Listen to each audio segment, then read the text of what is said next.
Hi everyone, it's Josh Bersin. Happy 2022. It's time to talk about predictions for the year ahead, which you can read about in the research report we're just publishing this month. But let me spend a couple minutes talking about what's happening.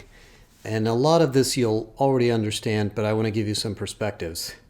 The first thing is that it's very clear to me, and this comes from lots of economic data and talking to many of you, that the Great Resignation is going to get worse. In other words, the job market is going to get very competitive next year. Right now, there's close to 13 or 14 million jobs open in the United States. That's about 1 in 11, almost 1 in 10. Next year, it could be 15 to 20 million jobs open, which could be 1 in 8, 1 in 7, which is a massive number and simply means that there will be a lot of competition for talent.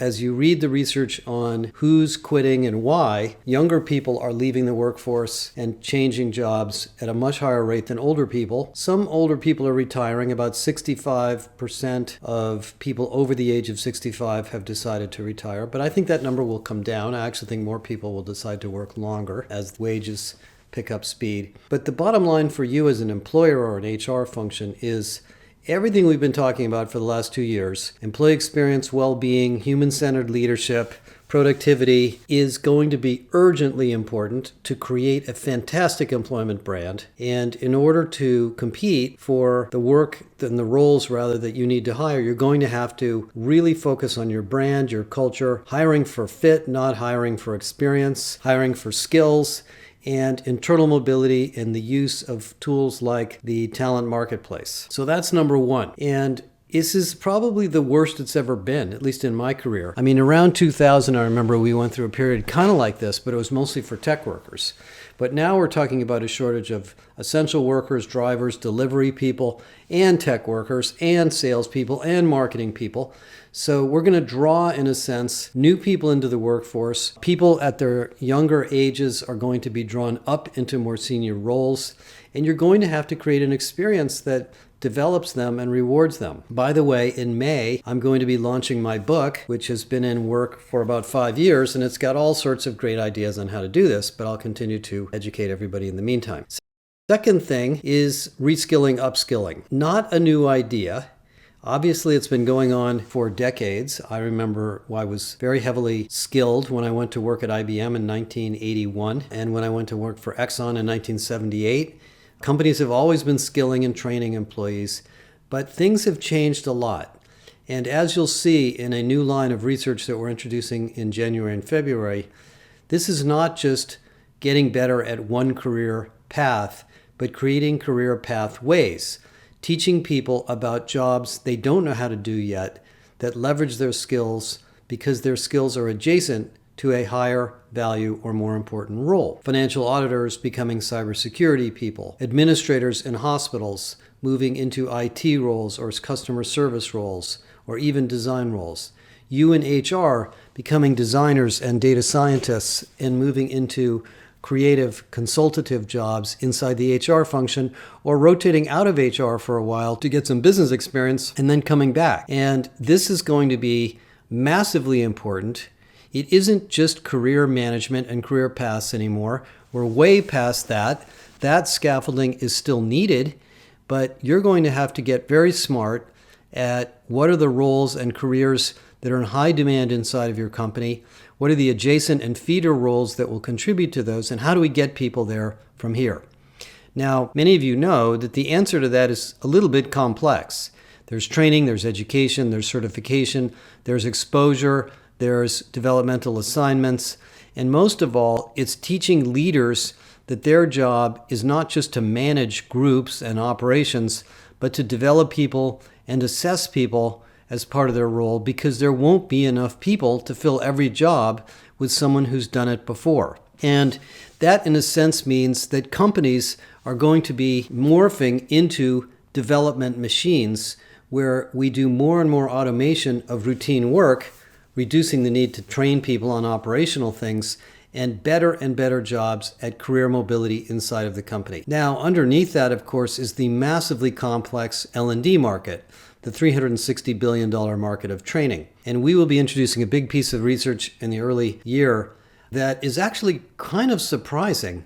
What we're finding is that most senior and very experienced chief learning officers are kind of confused about all the options we now have. We have many, many new modalities of learning, lots of new learning platforms, self-authored learning, MOOCs, marketplaces of learning, learning experience platforms, skills taxonomy systems, skills inference systems, new modes of assessment, capability academies, and your learning and development functions just going to have to get smart on that. And we're obviously really focused on helping you learn that.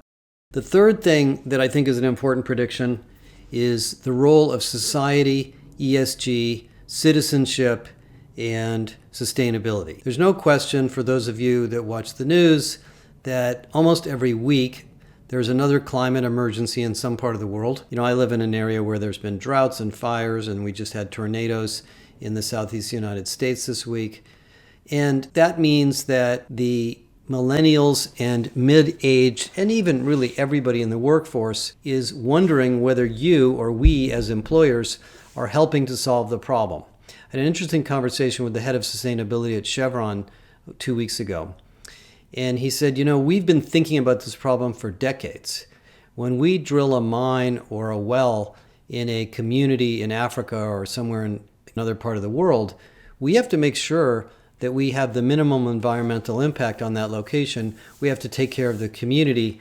We have to make sure that even the trucks that drive down the main street are well scheduled so they don't interrupt traffic. He said, we've been worrying about citizenship and responsibility for a long time. Now they're reducing the carbon footprint by looking at every source of energy they capture and its carbon efficiency in producing energy. And that means that if you're a manufacturer, a consumer packaged goods company, a food service company, a retailer, you have exactly the same issue. Of course, I don't think it's a surprise that Amazon went out and spent billions of dollars to buy 100,000 trucks from Rivian, propelling Rivian to be one of the largest automobile companies by market cap. They don't want to have a carbon footprint for all those Amazon trucks that are driving all over your neighborhoods. And 100,000 trucks doesn't surprise me. It's probably more than that. And that means that not only are you going to be involved in that from the HR standpoint as a leader, but your employment brand and how you talk about those things and the roles inside the company in the areas of ESG.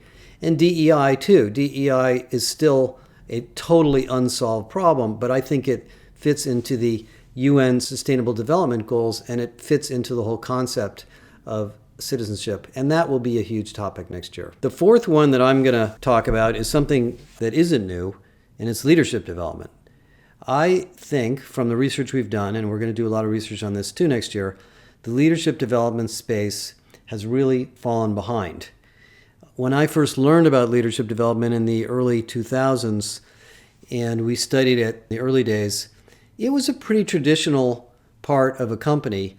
You had different programs you went to as you moved up the corporate pyramid, and at the higher levels you would go to executive education and you would do developmental assignments, and there would be 360s, and maybe you'd have a coach if you really needed it. That still exists, obviously, and it's still widely used, but two things have changed. First of all, the philosophies of leadership have changed, as you've read about in our human-centered leadership research. We want leaders to be empathetic, caring, understanding, good listeners, and know the business, and know how to manage people, and know how to manage projects, and know how to hold people accountable. And so there's a new dimension and new framework for leadership which challenges existing leaders to some degree, because leaders themselves are under stress and they feel a lot of pressure from the pandemic. But second, the modalities of leadership are massively changing. Online coaching, micro-learning, new platforms for learning in the flow of work, experiential learning through virtual reality and AR.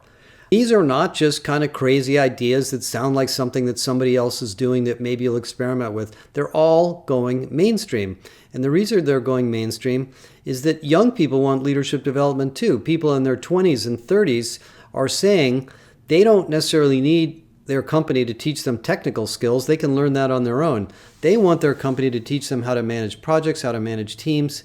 And so I think in 2022, with the economy growing like it is, you're going to have to take a serious look at your leadership development and make sure you're investing in it in a significant way. The fifth thing I want to talk about briefly is HR tech. And you've heard a lot from me on this, and I'm not slowing down. But there's a couple of big things happening in HR tech. The first is that intelligence systems have arrived.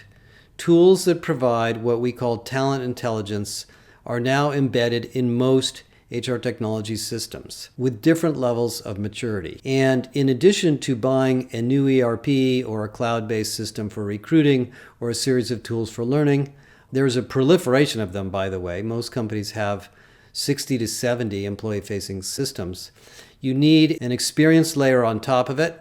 Microsoft is going to be a significant player in that. You need analytics and listening tools and total employee voice platforms, which is another massive emerging growth area. And you need intelligence systems so you can see what's going on. It isn't enough to know the turnover rate in different parts of the company. You're going to want to know the skills gaps, the demographics of workers in different parts of the company, who's progressing and who's not, and why, which teams are effective and which aren't. And all of that data is floating around in multiple systems. In fact, one of the reasons people analytics is so complex is most companies have vital people data in dozens of different platforms. And so we need an intelligence system to bring it together. That will become even bigger next year. I know this from the investments going on in all of the ERP vendors and some of the recruiting and other talent vendors, including the talent marketplace vendors, by the way.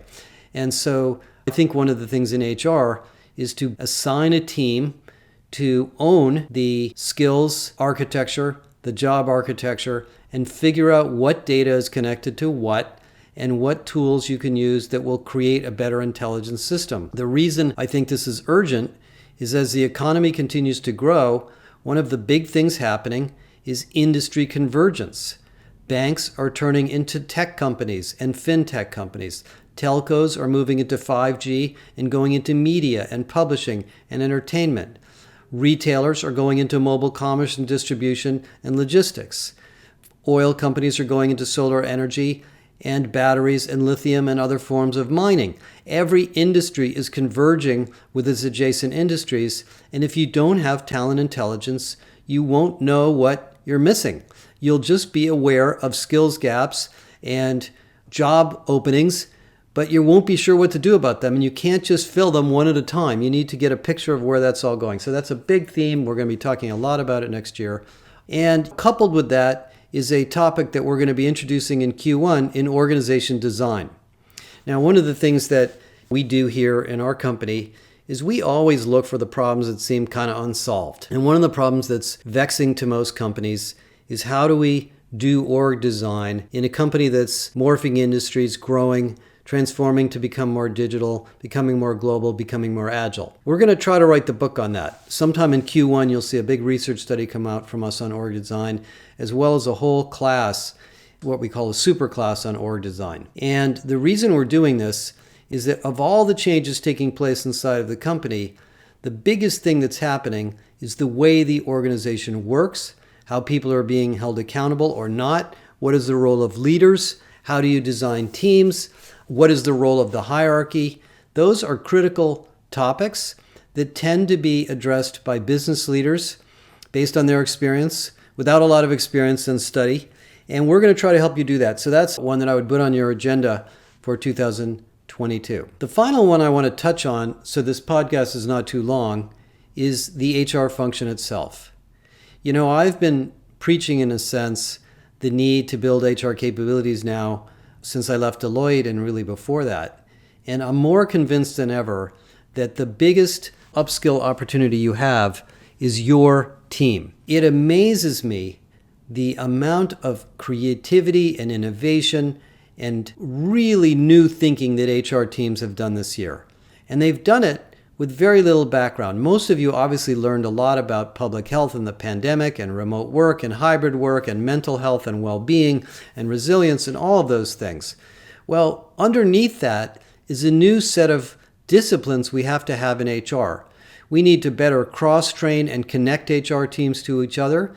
You need to learn about RPA and self-service tools and AI and all the technologies underneath the business environment. You need to understand things about the culture and the economy and what's going on in the job market. You need to understand design thinking and feel comfortable in agile teams working in iterative design. We have a whole new domain of product management entering HR, where HR teams are starting to function like product managers, and all of the aspects of product management. Analytics is clearly a big topic in HR, employee voice, employee listening, employee experience. And then the fundamentals of running the HR function. I think the HR function has turned into one of the most interesting and dynamic parts of a company. Now, I don't work in IT or manufacturing. I'm sure other people would say they're just as interesting. But if you think about the way HR teams have to be distributed and centralized, coordinated, but also distributed and empowered, how you each have to know how other people are solving problems in other parts of the world so that you can coordinate solutions. We all need to become designers and consultants. We need to become great collaborators with our business counterparts. And we need to understand our industry and where our industry is going and what are the adjacencies and growth areas in our industry so we can advise our recruiters and talent acquisition teams to hire the right people. It's an amazing time to be in HR, and I really feel fortunate to be part of this profession. We are going to be doing a lot of cool things in our company. We're going to be enhancing our professional development offerings in a very significant way. We're going to be introducing a lot of new research and tools to help you understand these trends, including research on the workforce itself. We're going to get into some really interesting workforce and economic and job market research. We're going to be continuing to do advisory consulting and help you with strategy. And we will always be here to listen. And in closing, I want to thank you all for contributing and being so generous with us in the last year. I started this new business around May of 2018 when I left Deloitte and had no idea the demands and the needs that would be thrust upon the HR profession when I left. And I think we have been able to be really good helpers and supporters and advisors to you because of your generosity in sharing with us. And so I want to thank you for that and assure you that throughout the coming year, we will be here to help you. One more thing. The third week of May in 2022, we're going to be having a big conference in Southern California. It will be called Irresistible is the name of the conference. If you go to our website and type joshbersin.com/irresistible, you can learn more and sign up. If you'd like to speak or you have some really cool things you want to share, let us know and we'll try to get you on the agenda. Have a fantastic 2022.